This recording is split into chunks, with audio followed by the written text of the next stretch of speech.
7 сентября 1996 года. Лас-Вегас. Черный BMW 750 останавливается на светофоре. 13 выстрелов, которые навсегда изменили историю музыки. Мы привыкли верить, что в ту ночь мир потерял пророка хип-хопа.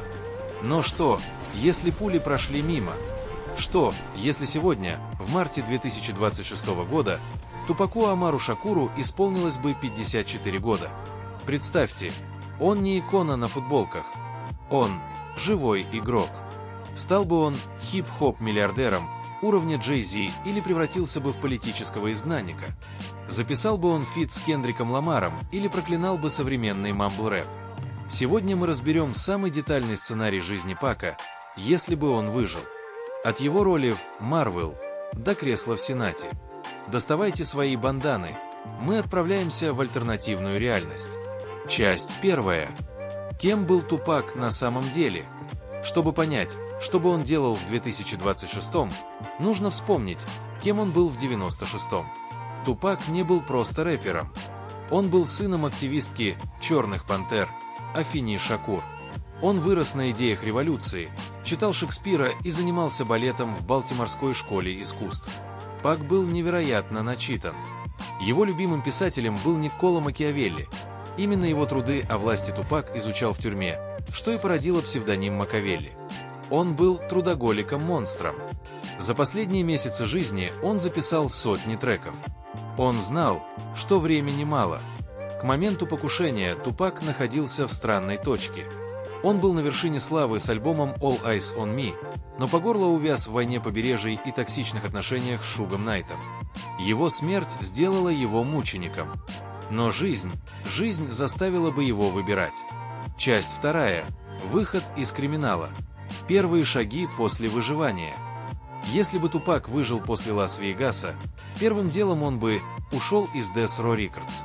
Инсайдеры подтверждали, в 96-м Пак планировал создать свой лейбл Макавелли Records.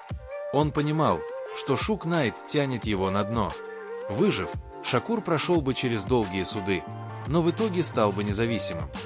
Был бы он причастен к криминалу? Скорее всего, нет. Пак был слишком умен. Тюрьма его изменила. Выжив после покушения, он бы осознал, игра в гангстера почти убила его. В 2000-х мы бы увидели его эпоху просвещения. Он бы переехал в Нью-Йорк или даже в Атланту, дистанцировался от уличных разборок и направил бы свою агрессию в искусство. Он бы перестал доказывать, что он самый опасный, потому что смерть уже заглянула ему в глаза и моргнула первой. Если вам нравится видео, ставьте лайк, а мы продолжаем. Часть 3. Музыка и альбомы. Сколько альбомов он бы записал? Тупак выпускал музыку с бешеной скоростью. К 2026 году у него было бы минимум 15-18 студийных пластинок. Начало 2000-х. Он выпускает классический политический рэп. В эпоху после 11 сентября Пак стал бы главным критиком правительства США.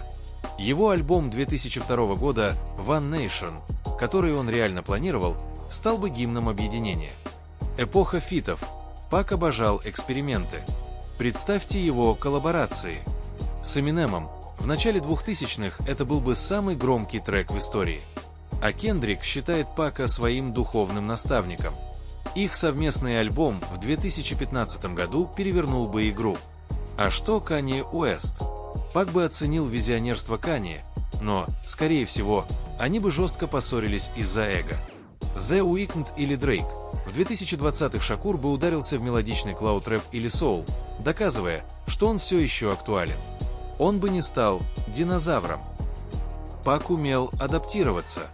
В 2026-м он бы записывал треки с использованием и инструментов, но с живыми текстами о проблемах гетто, которые никуда не исчезли.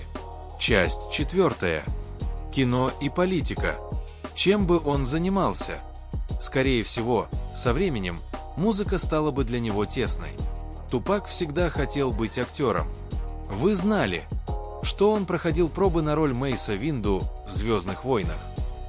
Если бы он выжил, к 2026 году у него был бы как минимум один Оскар.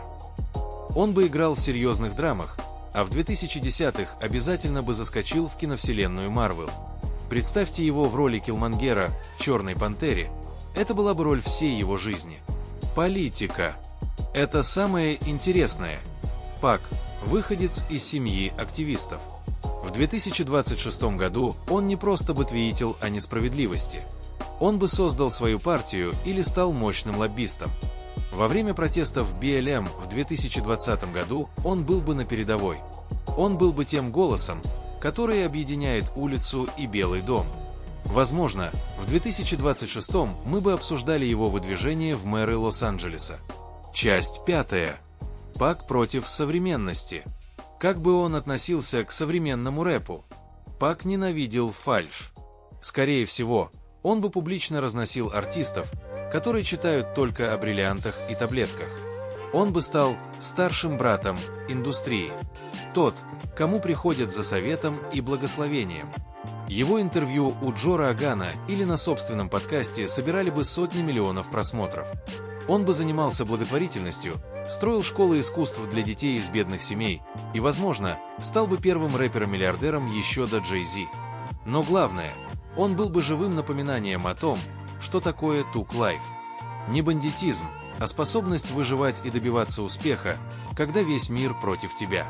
Мы можем только гадать. Но одно ясно точно. Если бы Тупак выжил, мир 2026 года был бы другим. Музыка была бы глубже, политика честнее, а у нас был бы лидер, которого так не хватает. Его смерть создала легенду, но лишила нас человека. И хотя его нет с нами, его энергия в каждом треке, который заставляет нас думать. А как вы думаете? Записал бы Пак фит с Моргенштерном? Шучу. С кем из современных артистов он бы сделал лучший трек? Пишите в комментариях. И помните, реальность – это тюрьма, а общение – это ключ. Это слова Пака.